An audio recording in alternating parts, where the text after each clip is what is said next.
What's up, everybody? It's your boy Chaos, and welcome to a new episode of Take It to the Table, hosted by Wrestling Republic. I am joined here by the usual guest, Soul. Welcome to the show. So, how are you doing?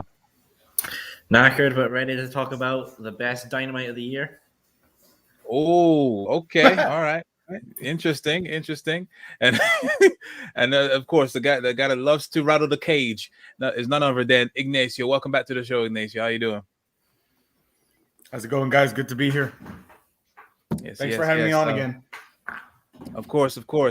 Yeah, definitely. We're going to be talking about AEW Dynamite that's happened last night. Of course, we're going to dive into all the matches, all the segments that's happened on the show, and of course, give our individual overall rating of the episode as well. So but yeah, before we get into that, make sure you guys like, share, and subscribe to the channel. It goes a long way. And everyone that's obviously watching it live, welcome. Everyone that's going to be watching this after this show has gone live, welcome as well. Hope you please be sure to leave your comments on what you think about the show as well. But yeah, without further ado, let's take it to the table.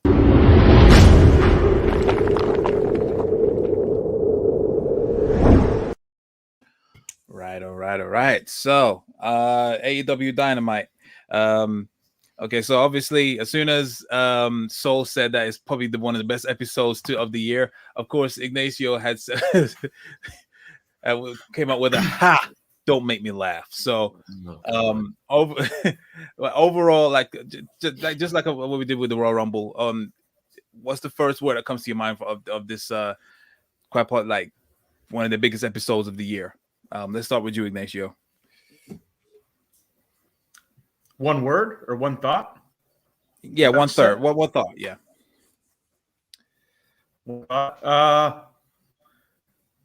An underwhelming show that was saved by a above subpar main event.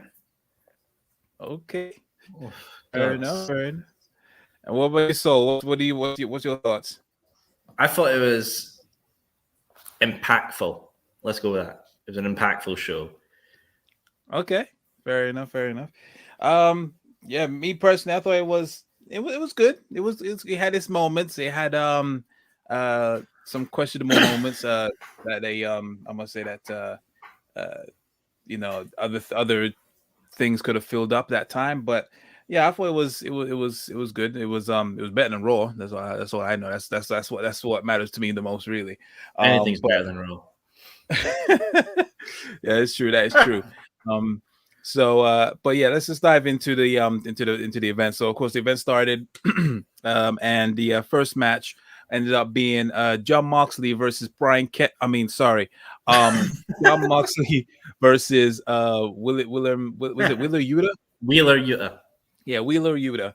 And yeah, when this happened, I was just like, oh, did I get this mixed up? Is Brian Kendrick scheduled for Rampage?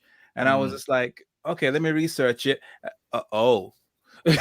You know what I mean? I was just like, that just what a crazy 48 hours it has been for Brian Kendrick. Brian Kendrick just completed the speedrunning record for leaving WWE, going to AEW and leaving AEW all in the span of 48 hours. Speedrunning master, the Brian Kendrick. It's only he can do that kind of stuff. I mean, what's your thoughts on that stuff that's been unraveled? Yeah, I want to say, how crazy is that this whole controversy thing was like 2011, worked the whole Cruiserweight Classic fine, all NXT backstage stuff fine. As soon as he leaves WWE and goes to AEW, that's when all this somehow emerges to the front, and that's when everyone decides to act on it. They didn't act upon it back in the day. They just decide now. Maybe that's just with the way the changing culture's been or something like that. But it's just a bit like, we should have acted upon this before. Yeah, 100%. I mean, I guess back in 2011, it wasn't that bad. Obviously, right now, like, cancel culture is rife, and it was just absolutely messed up. Like, the same guy that interviewed him, he basically decided to repost that video on his Twitter just hours before, or just a day before he was meant to debut in AEW, which I think that he just did it out of spite, just to get some, get some clout. It was absolutely, it was really, really spiteful. Now, first of all, I'm not condoning what he said on there. It was he's pretty nuts. Like he's one of shit, it's the fucking craziest conspiracy theorists out there. But yeah, what the interview guy did was just as messed up. You know, like why did he come out of nowhere just to repost that same thing? As on his Twitter is kind of mad. What's your thoughts on the Ignacio about with Brian Kendrick? Well, look, I just heard he was taken off the show because of some illicit comments that he made 10, 11, 12 years ago, whatever it was. Can you fill me in just without going into great detail what the comments were, first of all? Yeah, so the comments that Kendrick made, what were they alluding to? Because I'm not aware. To my knowledge, they were alluding to the Holocaust, and basically it was not real or something like that. And 9/11 as well. Yeah, 9/11. Right. It was saying they were all planned. It was by the U.S. government. It was all kind of messed up stuff. And there was something about. Go on. Well, go ahead. I'm sorry. No, it basically said something about the humans like. One of the politicians are basically the reptilians. It's all messed up. Oh, it's the reptiles, the reptoid invasion of the world. Yeah. Oh, well, just like I'm not condoning anything he said or agreeing or disagreeing or anything like that, but it's a lot of these tinfoil cap the crackpots out there or whatever they think or their thoughts or what have you, political views, so forth, conspiracy theories. Is he just the only one that's expressed it in the wrestling industry? Jesse Ventura is expressing crazy thoughts and conspiracy theories. He had a whole show. He had a whole show dedicated to it, and they shut him down. So, there you go. But I mean, what have you? I mean, he might not even be the same person or have the same thoughts or what have you that he did 10, 11, 12 years ago. So, like I said, I'm not agreeing, disagreeing. I'm not condoning what he says or what have you, but obviously Tony Khan had some apprehensions about having him on the show. The backlash, it's his business. He has to protect his business. He has to protect the integrity of his business. He has a show on TNT every week. TNT probably found out also about the accusations or the comments or what have you, and they probably even advised Tony Khan to take action. So he has to do at the end. Everybody has to do the best for their business and best for their fans and their fan base. So there you go.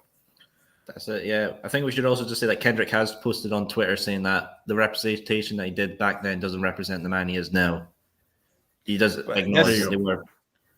Yeah. It's I don't know. It's when I hear that kind of stuff from celebrities, it sounds so copy and paste. Oh God, it sounds like I've been caught with my hand in the cookie jar. Time to post the. It's like that stereotypical YouTube apology where they start with the.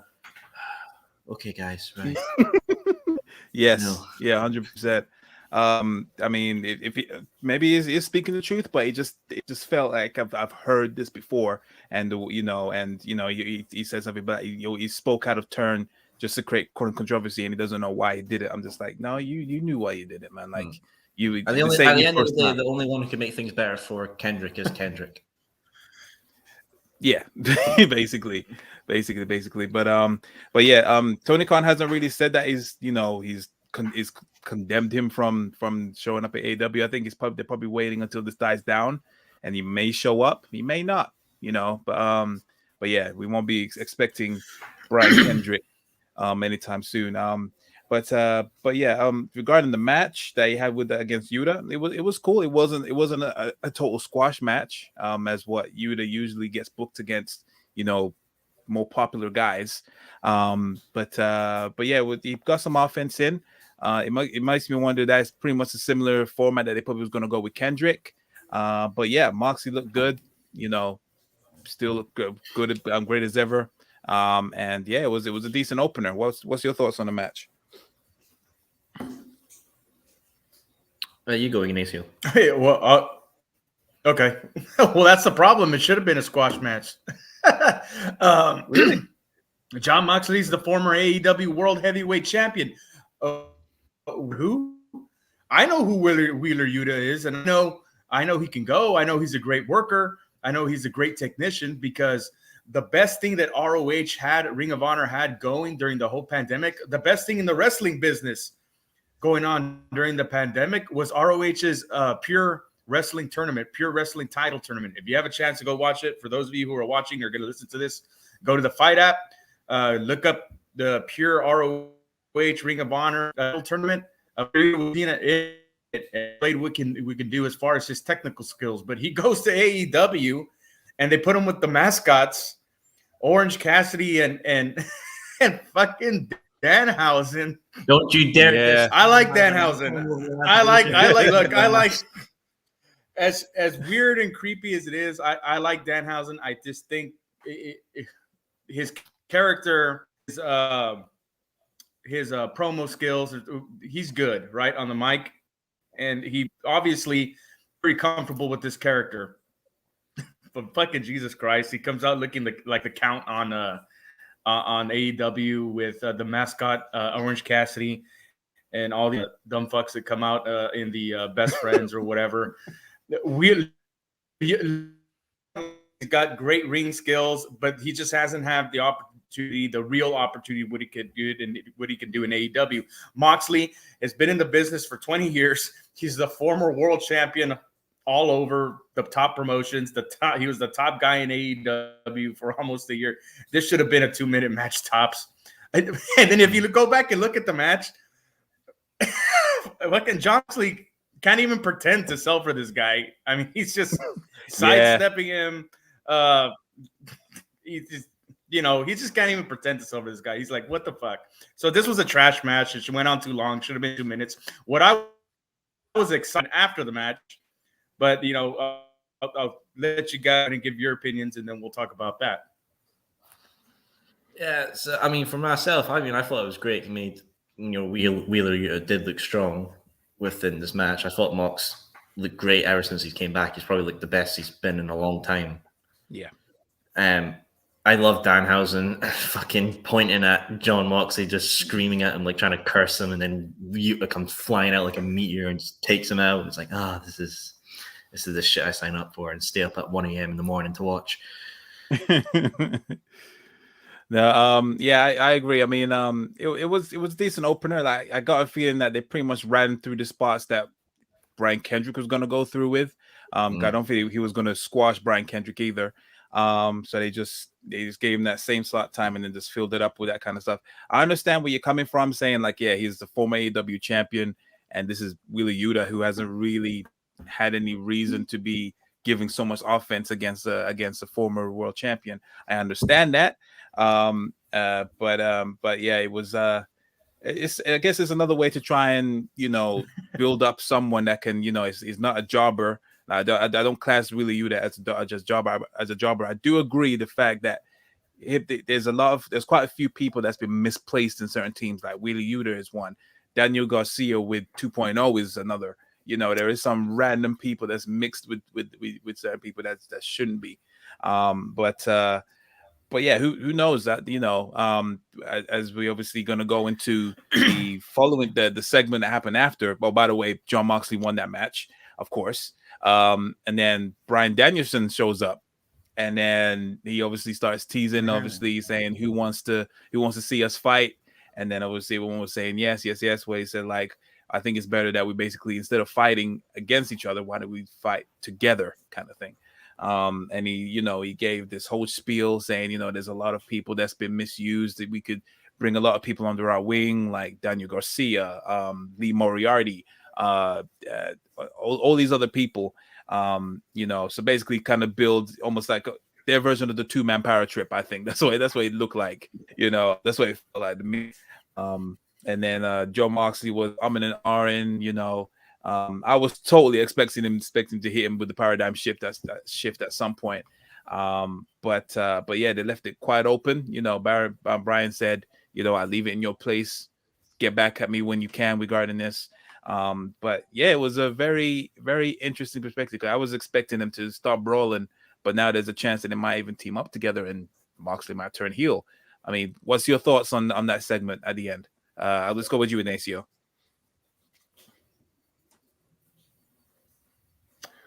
Well, no matter where they decide to play this out, if it leads to a match between Bryan Danielson and Moxley, that's going to be a hit. They're supposed to have that back at Full Gear. So if it leads to a match, great. If it doesn't, I'm kind of excited about what they proposed here about Bryan Danielson and Moxley forming some sort of union. And the hint of their Daniel's promo there was kind of a little bit as far as like, hey, we know what we're doing here. Came from the other place. We came from the big time. We know what to be superstars because we are superstars. And then he went into, imagine if we had a Wheeler Yuta under our wings, or a Daniel Garcia, or Jungle Boy. I'm throwing Jungle Boy in there. I don't know if he mentioned him or not. But what if we took these guys under our wing? And he mentioned there's no reason for a dinosaur to be a champion. The words Luchasaurus is a good wrestler. Those words, that sentence has never been uttered by anybody. It's a fucking embarrassment. There's no reason for a vlogger, TNT champion. I love Sammy Guevara. At least I used to. I like the guy. I've met him several times. The last time I met him, it seemed like he's, head got filled with air, and Jericho got to him a little bit too much, right? But he does the flippy shit, just like Daniel Bryan said. He does the flippy shit. We got a wannabe cowboy as the world champion. All these things are said. All these things are true. It's art imitating life, imitating art imitating life. However it goes, I want to say it. Everything that came out of this promo was exactly what needs to be said, and that the fans are aware of, but they're denying the whole time. So he said, let's take these guys, these Wheeler Yutas, the Daniel Garcias, let's take them under our wing, and let's show them how it's done. Let's take all the titles from the dinosaurs, and from the bullshit vloggers and the marks and the wannabe modern, dancing cowboys, whatever, Hangman Page. Let's take all the titles and let's show them what real wrestling is supposed to be. I love this segment, and I love Bryan Danielson. Hey. All right, JR. Fair enough. That's a very fair take. I'm quite curious as to to see how this goes. It'll be very interesting to see, and it's true, obviously, who the people that's holding the title. You get, like you said, you got a dinosaur holding a title. You got a wannabe cowboy, and it'd be very interesting for all the current champions. But if they all took the titles, it's more grounded, more realistic. You see, you got a brawler, you got a technician, you got another technician in the making in Daniel Garcia. You got a great wrestler in Wheeler Yuta. That's a very interesting click right there. I'll be very interested in. And they're bringing that that Smash Mouth, more grounded realism take on AEW. And yeah, if they were all champions, I'll be here as well, 110%. What about you, Soul? What's your thoughts on that promo? Oh, sorry. Well, I just wonder what they're going to be called. Are they going to be called the Federation? The Federation. That would be interesting. The Federation. Imagine that. That's great. We'll see like some Dragon Ball Z Ginyu squad shit, and they'll call themselves the Superstars and do poses and shit. Hoi. But nah, in general, I thought it was amazing. I feel like the people they picked out, Lee Moriarty, Daniel Garcia, everyone there, that's good guys to pick out. They can be elevated into great stuff. I think Lee Moriarty is going to be a great wrestler in the future and a big star for AEW. Just needs a better theme than the one he's got just now, because oh god, yes, screeching shit, fucking annoying. 110%. Yeah, definitely. What was you gonna say, Ignacio?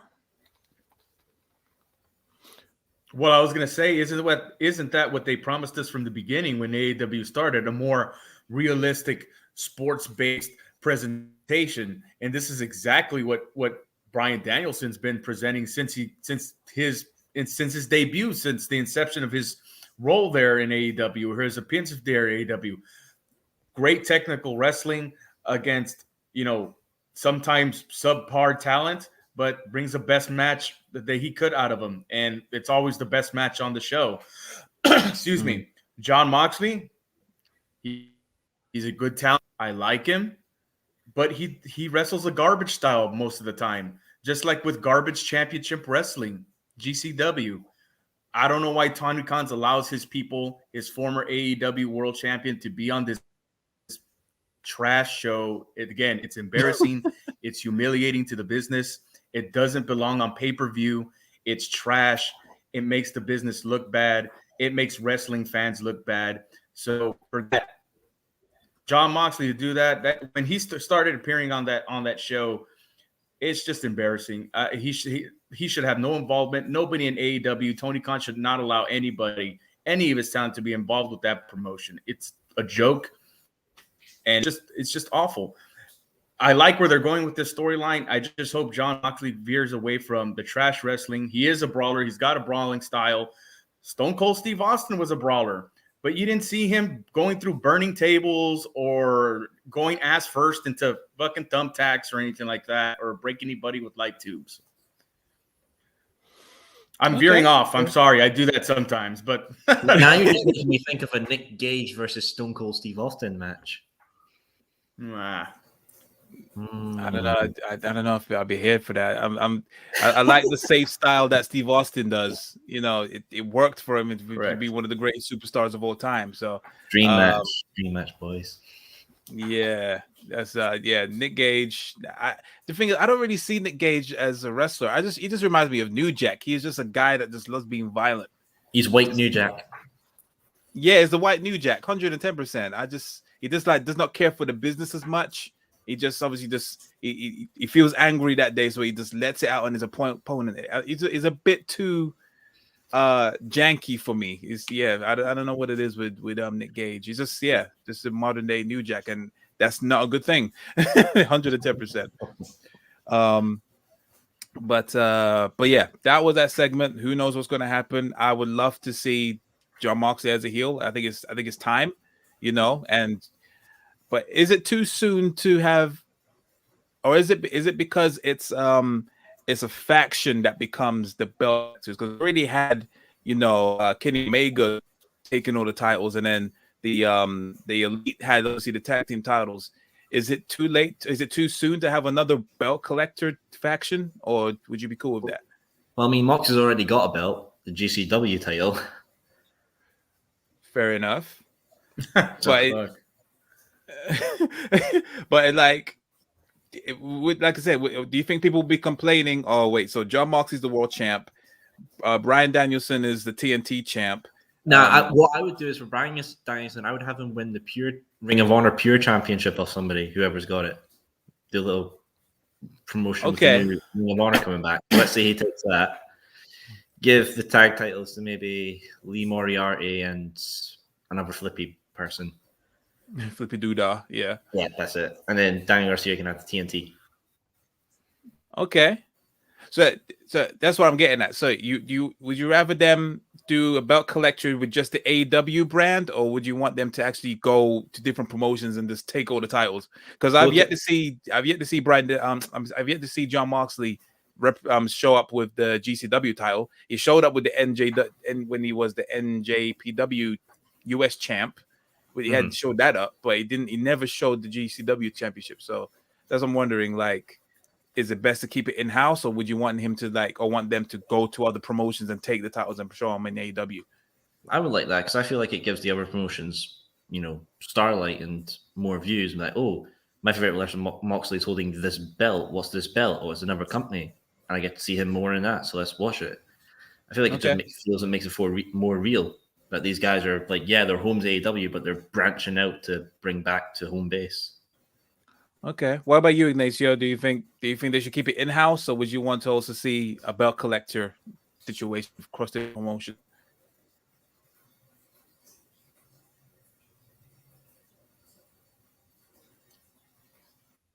Oh, is it still there? Yeah, I'm here. What was that? Yeah. No, I was asking you, what would you want to see? Would you want to see if they did the faction? Belt collector scenario in-house? Yeah.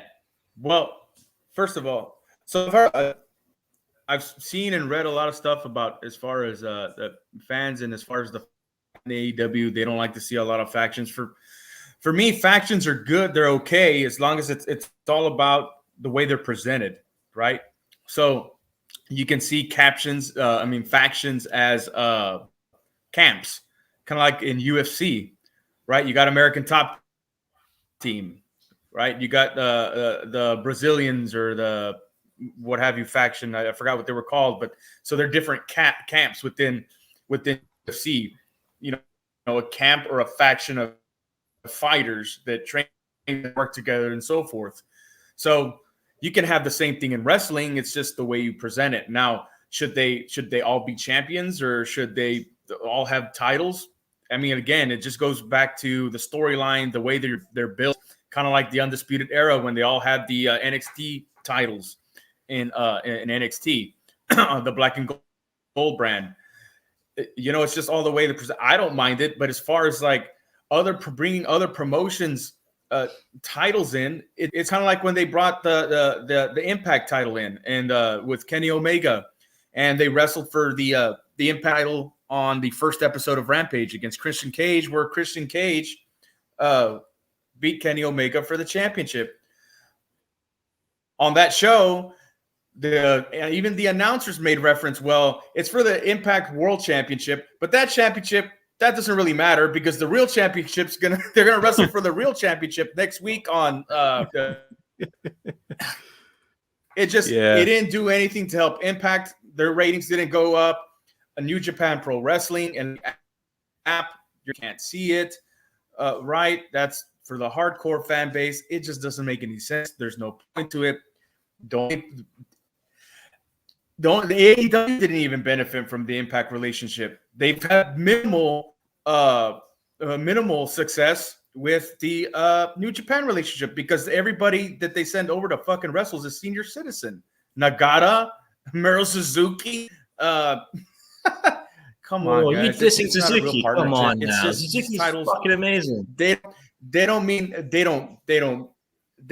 anything. There's no point to it. All right, just keep it in-house. That's it. Right. I like Miro Suzuki, but talking about a 55-year-old man taking a pile driver and then no selling it. Come on. I mean, come on, we had the Undertaker and all that for so long and having disastrous matches when he should have packed in the bag a long time ago. So see there, but I mean, Goldberg. There's another one, but I mean, gotta love Goldberg. Yeah. Fair enough. Okay. I mean, me personally, I think he'll be instead of running down this belt collector thing. I would rather it be just in-house for this time. Since I think it's just too soon that we would have another belt collector situation going to different promotions. I kind of see where you're going, where you mean regarding the Impact relationship. Obviously it was pretty cool to see the Forbidden Door open for such a time. Since then, since Christian Cage, I think since he lost the title to someone in Impact, like he lost it to Josh Alexander. Yeah, that was it. Yeah. Since then, the relationship is pretty much severed, or it just not like it was ever since Kenny Omega lost the title. Actually, that's when no one really talked about it as such. I can't really. There's a certain point where like this it was just non-existent. And the thing with New Japan, I mean I think it's just annoying that the biggest stars can't come over yet because I'm pretty sure everyone's waiting for Okada to show up. You saw Kenta show up once, and then that he just fucked off for whatever reason. I think that's because Kenta lives in Florida, but he mostly works in New Japan, and just with all the COVID restrictions, it was just better for him to stay in Japan for his all-time matches. But we don't know. But. Yeah, I mean, it would be really cool to see those kind of people that ain't geriatrics to be in to show up in AEW and whatnot. But yeah, that's relationship's kind of gone stale for the time being. But yeah, let's just see what happens. Eventually Moxley might turn against him. But I'll be there for if they actually build this big collective, a modern day NWO, if you will. I don't know. We'll see. Maybe not that far, but yeah. Okay. So yeah, after that match, there was, or after that segment, there was another match, which was Death Triangle versus I didn't realize I had a new name. I thought it was the House of Black, but it's the Knights of the Black Throne. I don't know if I like that name. I'm not gonna lie. It's not the Knights of the Black Thrones. It's the Kings of the Black Throne. The title guys got it wrong. Is it? They're the Kings of the Black Throne. Even worse. I'm not feeling that name. I'm sorry. I don't like it. I like the House of Black. It's just this King of the Black Throne. It's I like the gimmick. I'm loving Brody King and Malachi Black 110%. But yeah, they need to work on that name. Go back to the House of Black, in my opinion, anyway. Then obviously, Death Triangle came out with Park, who's basically what's that guy that's in Mortal Kombat and he's blindfolded? Kung Lao. Not Kung Lao. No, is it Kung Lao? Is it Kung Lao? Who's the guy with this Kung Lao? You might be right, actually. Yeah, you're right. Yes, Kung Lao. Hey, I know my Mortal Kombat. Fuck Street Fighter. Mortal Kombat all the way. No, actually, I take it back. It's not Kung Lao. He's the one with the cylinder sword, the cylinder hat. There's another guy, and he's got Kenshi, is it? Kenshi, that's the one. Yeah. Yeah, I passed my Mortal Kombat test. Yeah. So he came doing that gimmick. This match was, I think it was passable. It was nothing major that happened. The outcome was exactly what I thought was going to happen. But yeah, it was nothing to write home about. What was your thoughts on that match, Ignacio? Well, apparently these Brody and Malachi Black have they were a tag team in the past. Am I correct? I didn't watch Malachi Black until he got to NXT. To be honest, and I really liked him in WWE. I liked the stuff he was doing with Cody. Brody King. I saw him in ROH. Liked him there. I think he's a great talent, very athletic for a great big guy. The first part of the match, they looked like they were. I'm like, wow, it looks like a tag team match is going to break out because they were making tags. They kept following the psychology of a great tag match. They kept somebody on their side of the ring, following the ring psychology, frequent tags, and then of course, Penta has to get tagged in, and it fucking turns into a free fall. Penta and Felix are one of the biggest cancers in tag team wrestling and have been for a very long time. Wow. The Young Bucks also, they contribute to Ignacio, this. I'll be back to tag team wrestling. Very long time. I hate watching these people wrestle. I hate that they were the champions. I hated the Young Bucks match, the cage match. All that all out. It was embarrassing. I said it on my mix. It turns into a free. Everybody's everywhere. Flips, flops, and flies, and no selling bullshit. Pac. The only time I watched 205 Live or even paid attention to the cruiserweight division in WWE was when Pac was champion, and he was great then. Makes sense having him on the roster now. He doesn't contribute anything. He's a part-timer. When he's in the ring, it's nothing but flippy shit. And this tag team wrestling is dead. Unless the tag team match has FTR in it, I'm not paying attention. Yeah, I was just about to say, like, ludicrous. This match made no sense. This match makes no sense. Nobody cared. The crowd didn't care. I was just about to say, like, you're definitely an FTR like mark, like as in you hate no flips, just fists. Like it's like Drew Gulak on 205 Live, his PowerPoint presentation. Well, Daniel, basically. The only thing people pop for is Pro Miedo, and they don't even know what that fucking stands for. So just Jesus Christ. I mean, they give these people TV time, and I don't understand why. God, you can even hear the announcers, JR and Tony Schiavone, who have been in the business for over 40 years. They know this shit is bullshit. Just listen to her. I don't like that JR makes this comment on national television. I mean, it makes your product look like shit, right? At least you're supposed to be paying you, so at least you're enjoying the shit. But JR can't even hold it back. Fair enough. Hated this match. Hated this match. Jesus fucking Christ.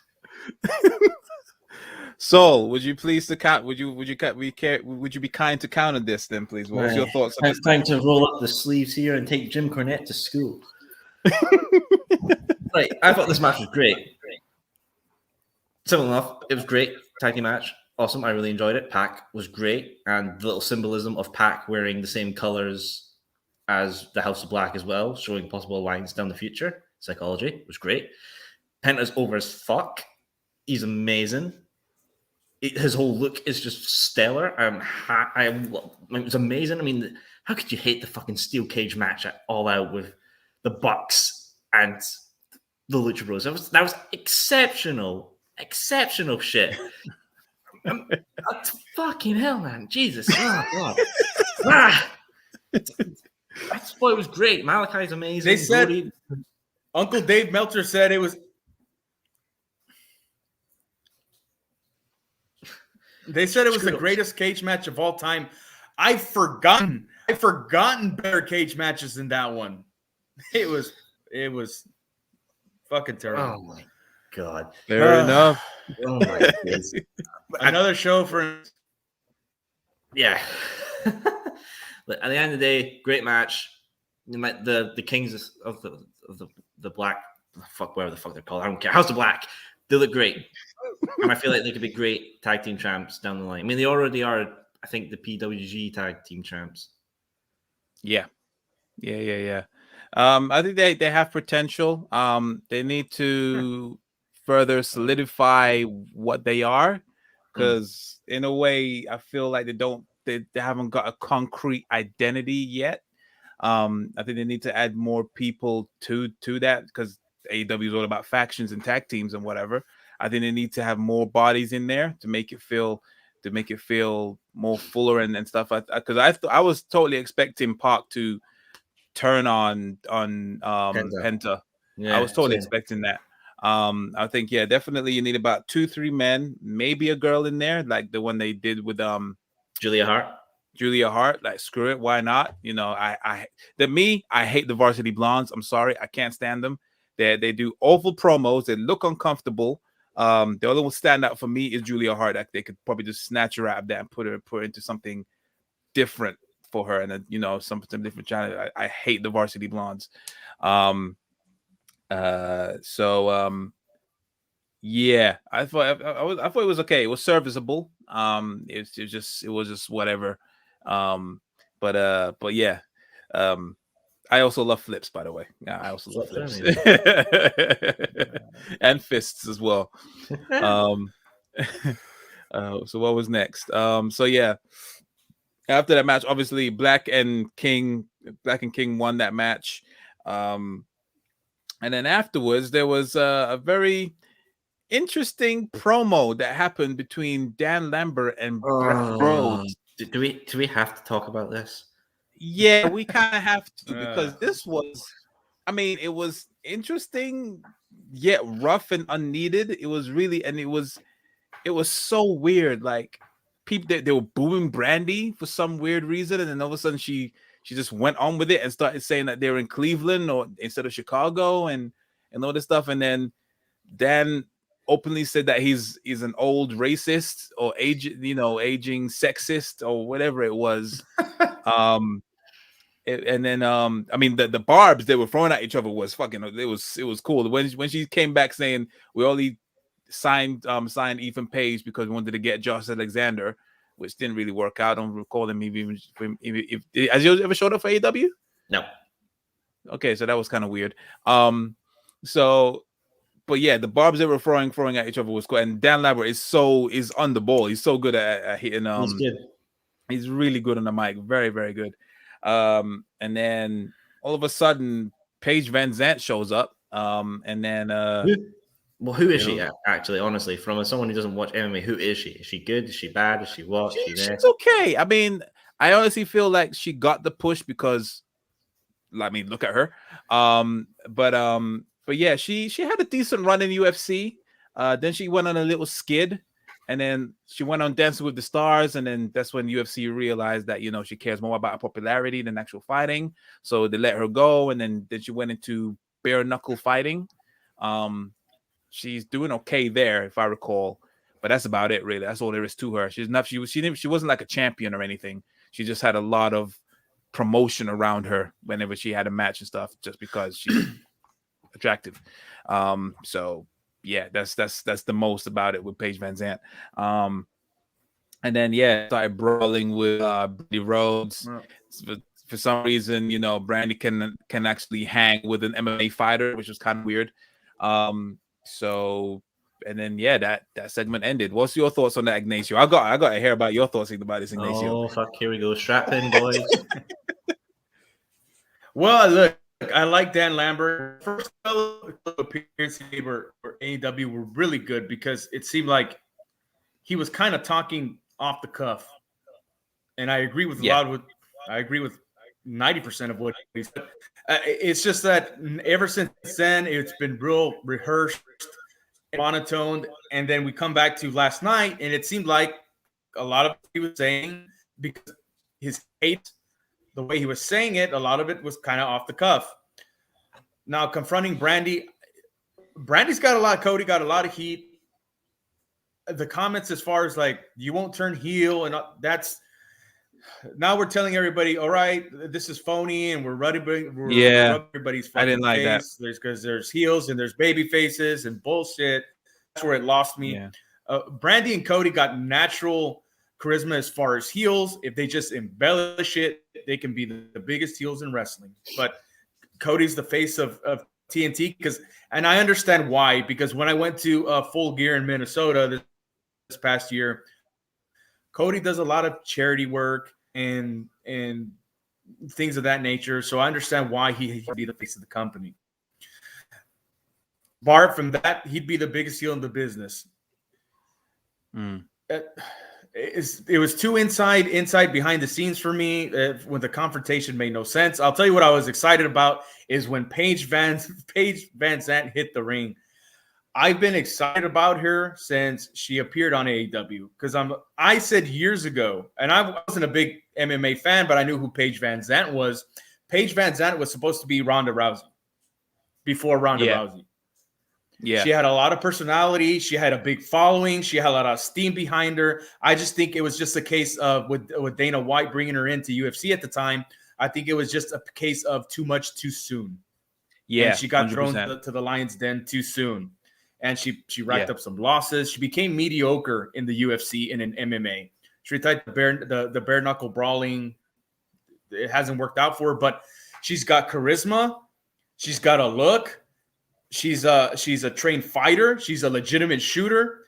I said years ago that she would be outstanding in the business, and why WWE didn't decide to nab her up sooner is beyond me. Maybe because they had all their focus on Ronda Rousey and the Irish fellow, McGregor, who they're still trying to get in. I'm pretty sure McGregor. I'm pretty sure they still phone him up once or twice a year to try to come. But as far as her and Brandy, I think it's going to be what it is. It's going to be kind of awful. But if they decide to make her like a wrestler, legitimate, have her train, she can probably take the fish to water, just like Kurt Angle did back in his day, because she's got the talent, she's got the look. We haven't heard her on the mic, right? She's all over social media at times, so I don't think it would be a bad transition for her. I'm kind of excited to see what they do with her if they do decide to take her on full time. That's what I was. The segment was shit, but Paige Van Zant coming out, I'm excited to see what they're going to do with her. I agree. I think, well, and then let me throw this in also. I'll throw this in also real quick that Scorpio Sky and I love Ethan Page. I like Ethan Page a lot. He's a great talent. He can work. He's got all the skills to be a superstar and to be on top of this card. It's just they have them together, and I thought they were going to have a great tag team run. I'd love to see this FTR. I think it would be a tremendous match. But now I'm aligned with. They had him lose to Geriatric Sting and Darby Allin, and then they've been picking up losses from there. They've been stagnant. I don't know if somebody's hurt or injured or what have you, but they need to get him away from this program, get the shit smell off of him, and put them in a tag team division and see what they can do together as have a good run in the tag division. It's on life support right now. Jesus. Fair enough. Yeah, I agree. I thought there was going to be big moves for them when they actually aligned and they have Dan Lambert on their side. But yeah, you're right. It's been really hit and miss with them. I think they have a lot of potential. That whole thing that with Scorpio Sky and him grabbing the brass ring, or the Sonic ring, as I like to call it, or the hemorrhoid ring, it's become it's like it was all for nothing right now because they haven't done fuck all with Scorpio Sky, to be honest. And I think that's one of the big missteps in AEW. I believe in long-term planning regarding him, but regarding AEW, I have more trust in AEW than I would with WWE in terms of building stars. But that whole hype they had behind him, going into that match and grabbing the brass ring, and then it just died off after that. I think he had one title shot, and then that was it. It's not been a good build up since then. So yeah, who knows? But yeah, regarding the show, regarding that segment, I agree. Like that promo did kind of went a bit too behind Britain. The whole full heel thing was not needed at all. I didn't like that at all. So I agree. But everything else, the barbs they were hitting each other with, and the chemistry was on point. So yeah, we'll see what happens. Love Paige. I hope she does get a full-time gig at AEW, because I think she's definitely made for this business. She could be there, Ronda Rousey, 110%. What about you, Saul? Because I know you did not want to talk about this. So could you please delve into why? I got no clue who these fuckers are. I literally just see a blonde chick run into the ring. I'm like, is this someone, a new signee, someone from the indies? And I'm like, time to bring out Google. Who the fuck is this Van Zandt chick? And then all I'm thinking is like, oh, yeah, cool, look at everything, but I don't want her facing Brandy. I want her facing someone like Thunder Rosa or Mercedes Martinez. Yeah. Someone more legit. Yeah, because apparently Brandy Rose is on an 8-match winning streak from what I saw in her sign. I'm just like, since when? But all right. Fair enough. Fuck's sake. But anyway, that happened. Moving swiftly on. So the next match was, of course, Ruby Soho versus Nyla Rose. I could not care for this match. I ain't gonna lie, this was the background match for me. I love Ruby. But she feels kind of like lost in the shuffle a little bit to me. I just don't feel like they're doing anything. They're just throwing her into random stuff. And then Nyla Rose, she's obviously a AEW OG. Whatever. This was a whatever match for me. I couldn't care less for this one. Let's start off with you, Soul. What did you think of this match?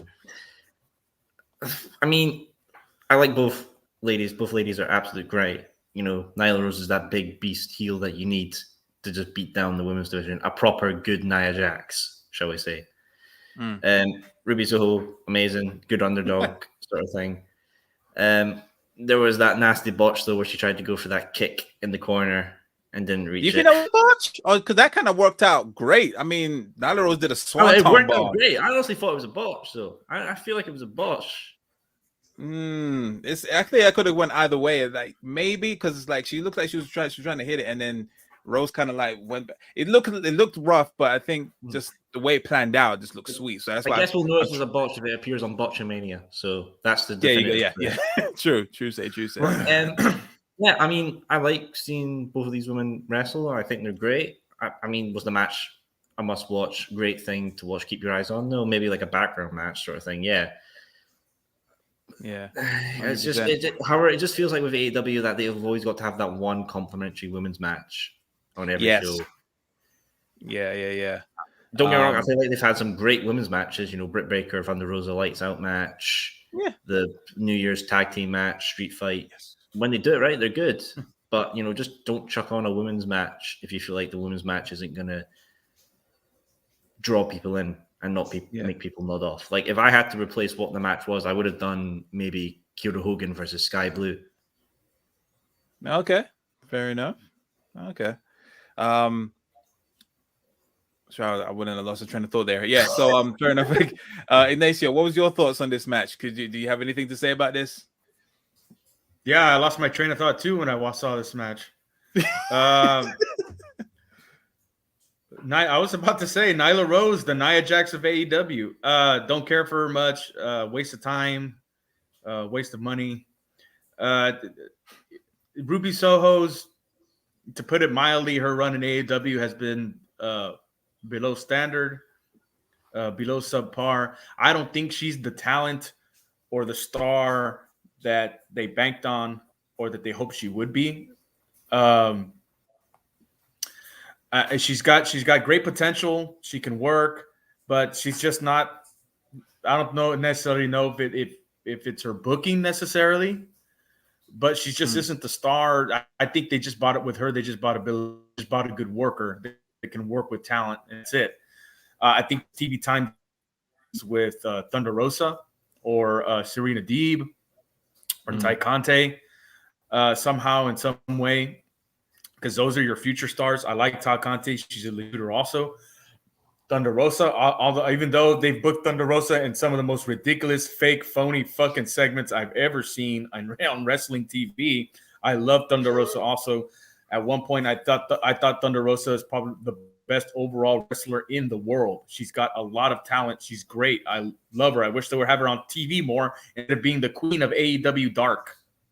They need to have her on TV more. And if any title off of Britt Baker, it should be. But going back to Soho and Rose, it was a much ado about nothing match. Like I said, Ruby Soho came out, and I guess, I don't know, you guys probably know more about it than I do. Make some comments on how she's a little bit unsteady as far as her booking in AEW. She's a little bit unhappy. Maybe that's why they squashed her in this match. Hey, here you go. There you go.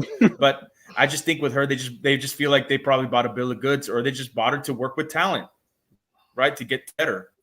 How much they expect.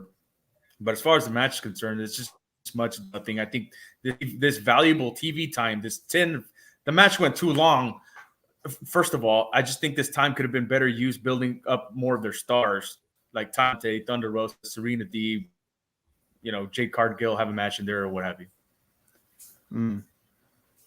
I agree. Yeah, it was a whatever match. It's they really do anything for anybody. I don't even know if they even have a feud with each other, but if they do, whatever. So yeah, swiftly moving on. And let me say just one thing is that, and a lot of people give the AEW women's division a lot of flack. You got to understand that WWE had tried to make a successful women's division for 30 years before the quote-unquote women's revolution. It took WWE 30 years for their women's division to become legitimate. AEW's light years ahead of where just give it time. They need to build their talent. They'll get there. But you see, Ignacio, people aren't patient this day and age. No, not at all. Not at all. I mean, hey, at least we're not seeing bra and panty matches and mud wrestling on AEW's women's division, so that's a plus. Yet. No, that's what I'm saying. Yeah.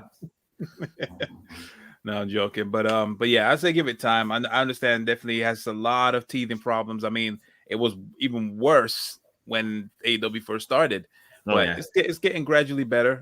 The first obviously standout was obviously when it was Britt Baker against Tony Giovanni. Oh, Thunder Rosa. Yeah, there's some. It needs to stabilize. Get slightly bigger stars. Get people like Jordan Grace. Deanna Purrazzo. Deanna Purrazzo. You get some more solidified people in. Then that's when you can really stabilize and get some people get some good matches out. Moving on. The next segment was, of course, none other than Hangman Page, AEW World Champion, pretty much just coming out saying blah blah blah. It's been 50 odd days that I've had the championship, all this kind of stuff. Dan Lambert comes out with Jake the Snake.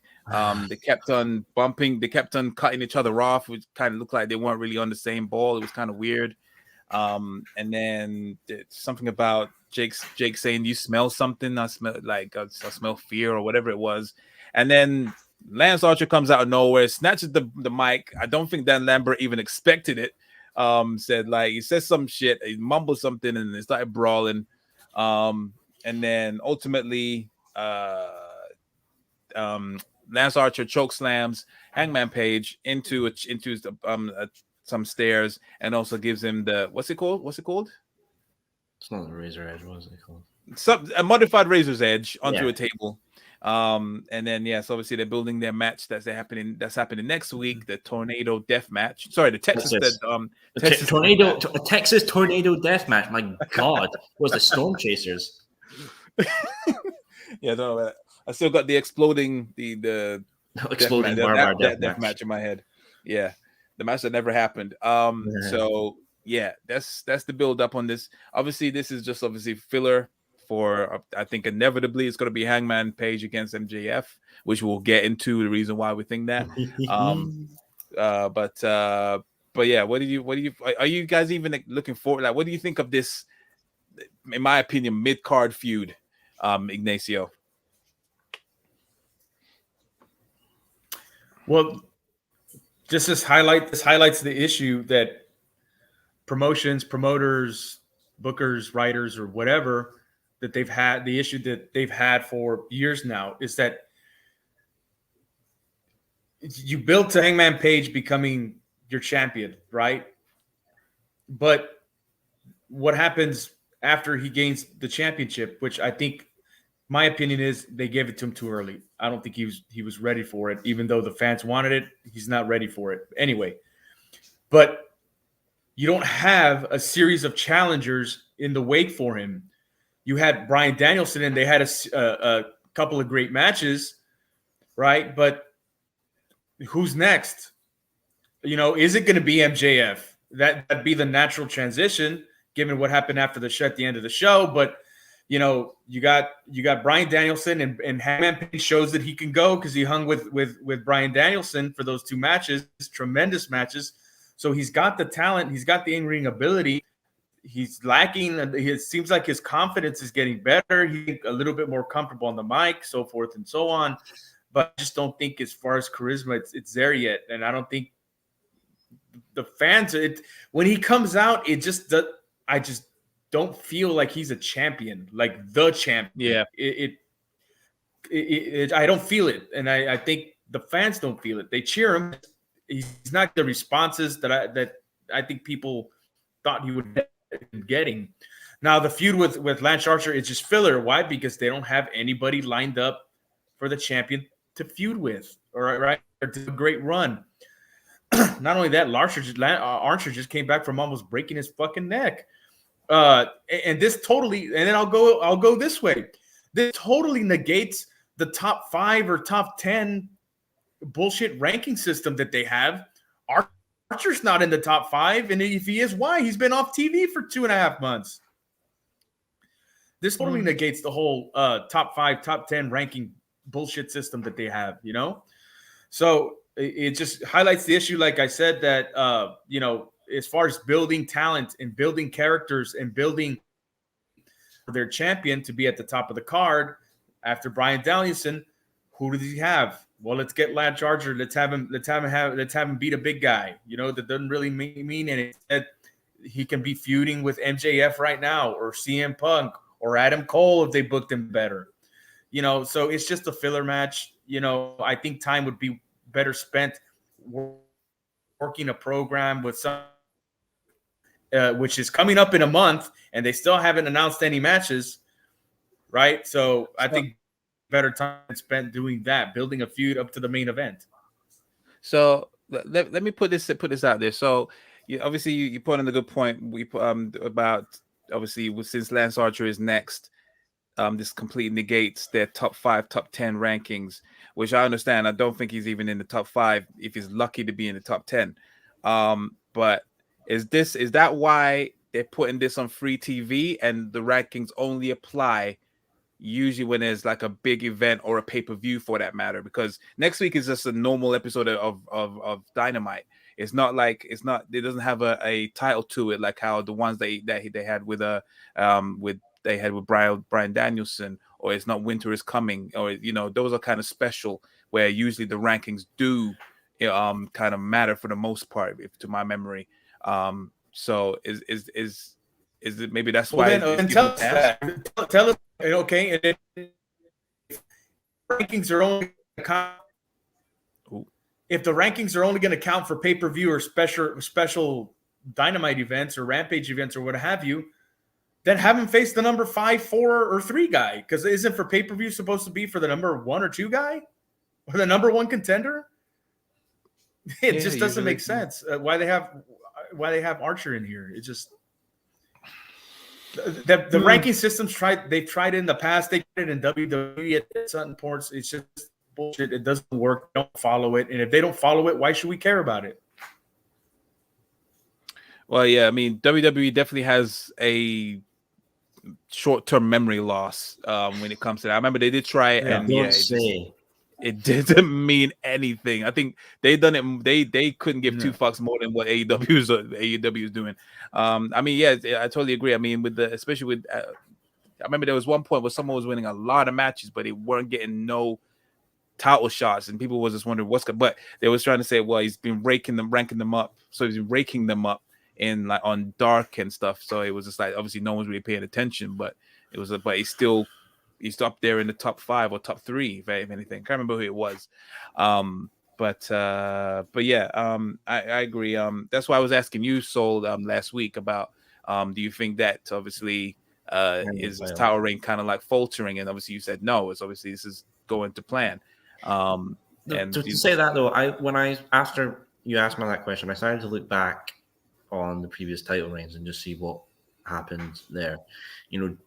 Like Jericho was just wrestling like at the start of his time when he was wrestling like Scorpio Sky and like lesser guys at the beginning. Same with Kenny and same with John Moxley until they got to bigger stars where the main storylines continued. So this is basically just what's happening with them. At the end of the day, we're just gonna have patience. I trust AEW to tell me a good story and to book their guys correctly. I have faith in the company to do that more than the other one. I think this is obviously just the wee break in the road. It's trying to get Lance back looking strong. If he's coming back off an injury looking strong in a title picture, that makes Lance look good. I've looked at his Wrestle Kingdom matches with Mox. They were great, exceptional. With Hangman's title reign, the main thing was the story leading up to it and him winning off Kenny. In my way, I also see as the run, as the big blow off. After that, it could be great, it could be shit, but it wouldn't compare to what that whole story of self-confidence and overcoming yourself and fear to win something that you deserved.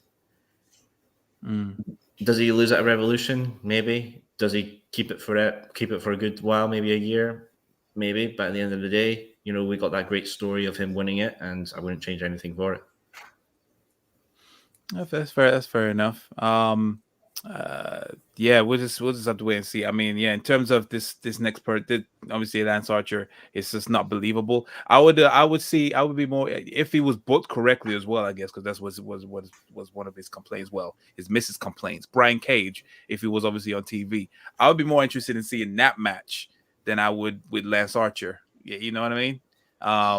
So it's like, yeah, you're right. They haven't really built anyone else. Oh, even Miro. Yeah, what is Miro? It's still lost in is it not polygamy? Where was Purgatory? Purgatory. Yeah, it's still lost in Purgatory. I think he's injured. Oh, right. Okay. Because in that all-out match, his leg was taped up pretty good. Fair enough. That would be a very good challenge. That's what I'm saying. Brian Cage, Miro, but if Miro's injured, then I understand. Sure, give us Tip Sabian. He comes out with that box head and he just takes the box head off and just beats Hangman with it. Kip Sabian. Well, he's finding stuff to his face of the. Is he injured? I think he's injured. Yeah, he's injured. I don't know what exactly with, but he's just been appearing at every Dynamite in the crowd with that box head on. Yeah. I mean, to be fair, that's a good way to keep in the public eye. Yeah, that is true. Yeah, for sure. But yeah, we'll see what happens. I mean, obviously, I totally predict that Page is going to win and retain. It wouldn't surprise me if he loses it at Revolution against this certain person we're going to be talking about, which was in the main event, which is, of course, MJF versus CM Punk for the first time ever. This was the main event. Match of the year. Match of the year. Match of the year. Oh, I don't know, but okay. Fair enough. Okay. I'm gonna leave my reservations for last because I'm very curious about the host goes last. The host goes last. Yeah, so the host goes last. What's your thought? What if you legitimately think about it? I think that's what it was. Then why was that match your match of the year? So okay, look at the build up to this. This is something that since MJF has came into AEW, people have been dream matching him and Punk. Two great guys in the mic, just like they counter off each other so well. You could look at like a young MJF evolving into CM Punk from the 2013 era. Then Punk came back, and everyone was thinking like, oh, when Punk comes back, it's actually going to be MJF. It comes out to his music or something like that. Everyone was associating with MJF. Punk came back, and then people were just like, when are we going to get this MJF stuff? When are we going to get MJF stuff? And then it came out, started so well with just MJF speaking. Punk comes out and doesn't even acknowledge him. MJF just sticks his hand out, trying to say, hey, this is me. Punk just walks away, leaving the man dead in the water. And then we get this whole good stuff with them on the promos. Promos were exceptional. Best shit in a long time. Then, obviously, the Punk does like the Pinnacle, rising up the ranks, had that cool match with Sting and Darby against FTR and MJF. More storytelling building on that. Then you have the Wardlow stuff. That helps build Wardlow. The Sean Spears stuff was just funny. I mean, it lost in 10 seconds. Ty Dillinger 10. Reference. And then this match, just the callbacks and the chemistry in it. Punk wearing his old Over the Edge. Was it not Over the Edge? Sorry. One of the old pay-per-views with Rey Mysterio, like that was his gear he's wearing in that match. Oh. Punk doing the Pepsi twist and the Pepsi plunge, making its yes return after 17 years on the hiatus list. On the ban list. Yeah. It was on the ban list, and now it's been taken off, and he's just rocking it. Nice. Yeah. And then, like the false finish. I know people have been hating on the false finish. Even the boss, Mr. Allison, has hated on the false finish. Yes. I liked it because there was a false finish match Punk did back in ROH, which was very similar to this one as well. Another callback. And yeah, MJF you would see the thing was with a false finish, like starting halfway through, it would be like the Jericho one. Oh, you'd be expecting Punk to win and retain. That keeps the audience on their toes, like, oh, the match is not done yet, but there's a chance Punk could actually win. Because I think a lot of people going into this were thinking, like, MJF should win to help him go over. And this match was 45 minutes. Yes. 45 minutes. Literally, looking at the time, and it was like, oh, it's 2:15 in the morning. We're at the Punk match. What the fuck is going to go on for 45 minutes? And everyone came out with this looking great. Punk can go for a 45-minute match. He's doing old moves that he said he wouldn't do because they would blow his knees out. The storytelling with the knee, not being able to hit the GTS. And Wardlow coming around as well, showing that he's still in union with MJF, passing the ring with that. That was nice. That was good camera work. That was good use of camera work. Holy shit. Kevin Dunn, learn your fucking craft. And it was really sweet as well, because you look at, like, I think MJF he's like the Ric Flair. Ric Flair's a natural heel, right? But when you need Ric Flair to be a babyface, could be the biggest babyface you ever need. I think that could be MJF as well. Yeah. Because you see him after the pin, just crawling up the Punk, and he's telling him, like, you're my hero. Thank you for putting me over. Yes. This means so much to me. And, like, I was like, I'm a CM Punk fucking mark. I don't give a shit, right? But I was kind of rooting for MJF as well at the end. Like, yeah, this guy got to meet his hero, face his hero, who he thought he would never, ever return to the ring, and his hero put him over. That's fucking storytelling at the end of the day. That's my match of the year. Whatever could beat this, maybe something more technical come along and beat it. Yeah, maybe we get another Gunther and match, or Walter Gunther, wherever you want. Maybe that's going to be like a chop fest. But yeah, this was my favorite wrestler wrestling someone who I think will be the future of the business, and I just thought it was my favorite match. Very nice. And now here comes Ignacio just to fucking tear it all down.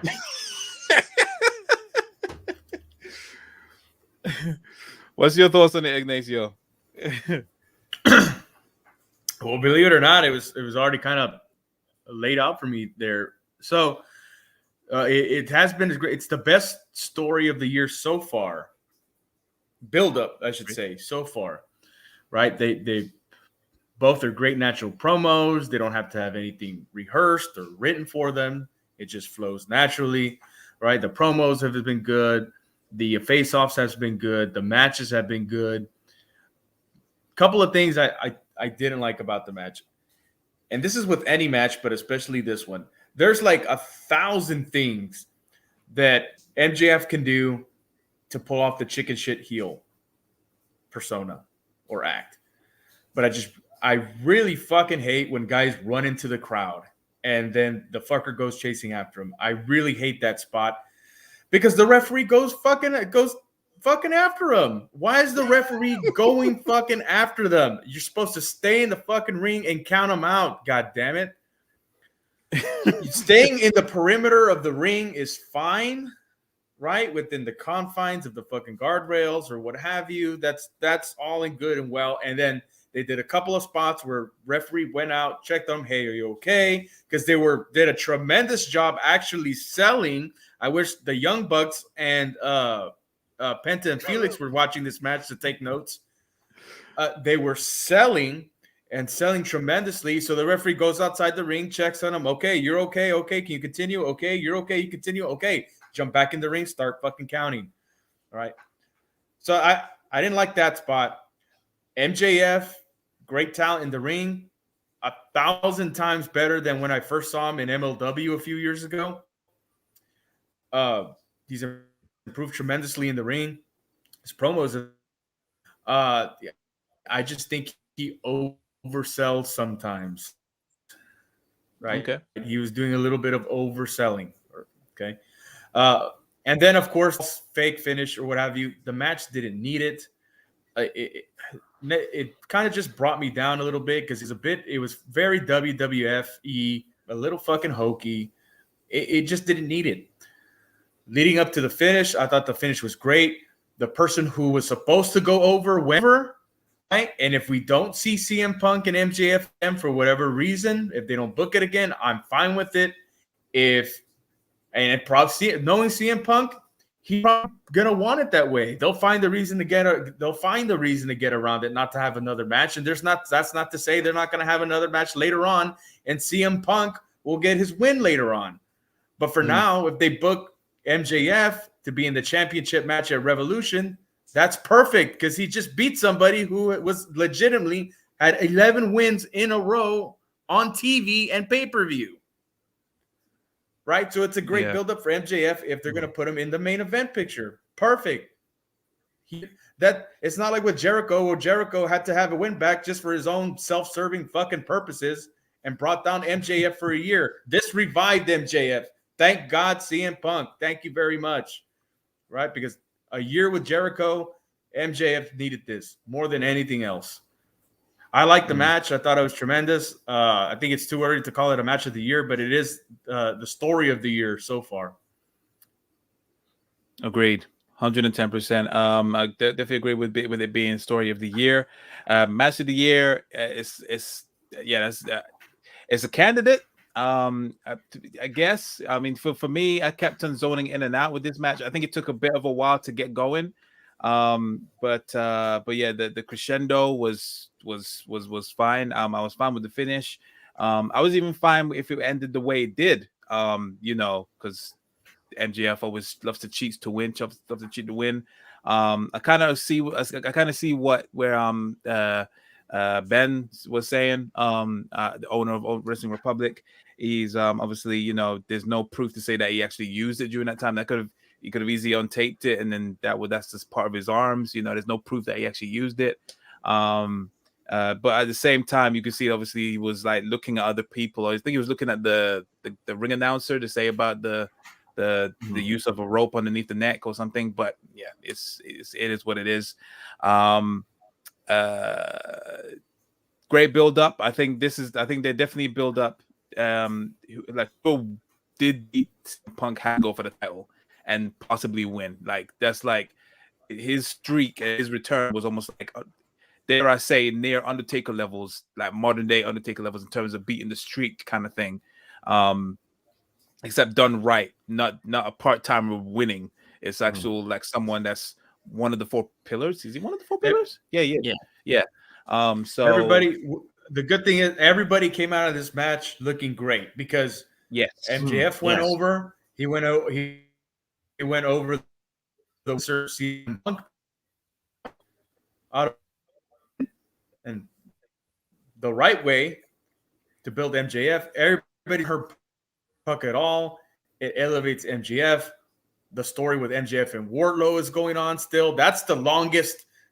Wardlow and MJF, that's the longest built story in AEW right now because it started the first day AEW broke ground. So whenever they have their feud, kerfluffle or whatever, that's going to be good. And Wardlow, he's got that psycho Sid Vicious, Sid Justice kind of charisma and intensity as far as his reactions from and his connection with the crowd, and it's only going to get better. Well, let's just hope 100%. Wardlow doesn't jump off the top rope and loses a leg. Oh, for fuck's sake.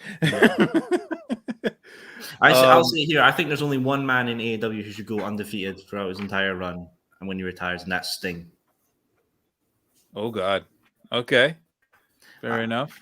The way I would book with Sting is Sting's the attraction guy. When you need something good, and Sting's like always. I feel like Sting is a good courteous to him because if the way he went out originally with the buckle bomb with Steph in that match is a disservice to what Sting has done for the business and his legendary status. So yeah, I feel like Sting should be the one to have an undefeated streak in AEW and maintain that for when he retires eventually. Fair play. Yeah, I'll say definitely use him as an attraction. They'll have to go for the title. I don't want to see him anywhere near the title, to be honest. No. Just something to. I mean, if you had to give him a loss, it would have to be against Darby. Okay. Sort of like this. Oh, my young Padawan, I'm getting old, and I want to have one final match with my student to make you the master. And then I don't know, Sting Darby just catapults into him and like shatters his spine, like Mortal Kombat fatality. Yeah, no, 100%. But yeah, before we going off on a tangent, yeah, this match was decent. It was good. Like I said, I kept on going in and out of it because it just took a long. It was a 45-minute match, so a lot had to happen. I don't think it was up there with, in my opinion, like Cody Rhodes and Sammy Guevara or the Bryan Danielson and Hangman Page matches. I don't think it's up there, but it was good enough. Just about to make it. To make it good. So, but yeah, the right person won 110%. Let's see what happens. If he doesn't go for the title next, I don't know what they're doing. But I know for some point CM Punk has to get his win. It would only make sense that he has to get his win back. I'll say something interesting. Do you think with this we'll see the downfall of Punk turning heel? Not yet. I think he needs to go. I think the only way for that to happen is if he goes on a bit of a losing streak. Maybe he loses to Danhausen. Oh my God, Danhausen. Yeah, that's Danhausen uses to go to sleep. So yeah, that's the breaking point. If he loses to Danhausen, yeah, full heel. He's saying fuck it and fuck y'all. Definitely. But yeah. Going back to overall rating of the show, out of 10, we usually rate the shows out of 10. Ignacio, what would you give AEW Dynamite out of 10 this week? 5. Jesus. Hey, there's no pleasing you. 5. Well, that's 4.999 and 4.9999 because of the main event. Well, no. 4.999 because of the main event and the segment with Moxley and Bryan, and that's it. I mean, other than that, the show was trash. I love this guy's brutal honesty. Tony Khan's going to see this and be like, how do I please this motherfucker? FDR Briscoe's Iron Man match. Fucking 100%. What about you, Soul? Out of 10, what would you give AEW Dynamite this week?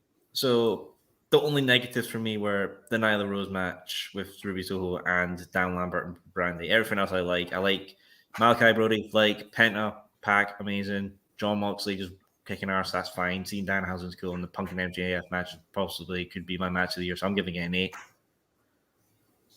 I give it an 8. Okay, fair enough. That's very high. yeah, I mean, yeah, the show was good. It was cool. It was. I don't want to say it was all over the place, but yeah, it had its moments. Some things were unneeded, like the as much as I love certain parts of the Dan Lambert and Brandy Rose thing, I think that was totally unneeded.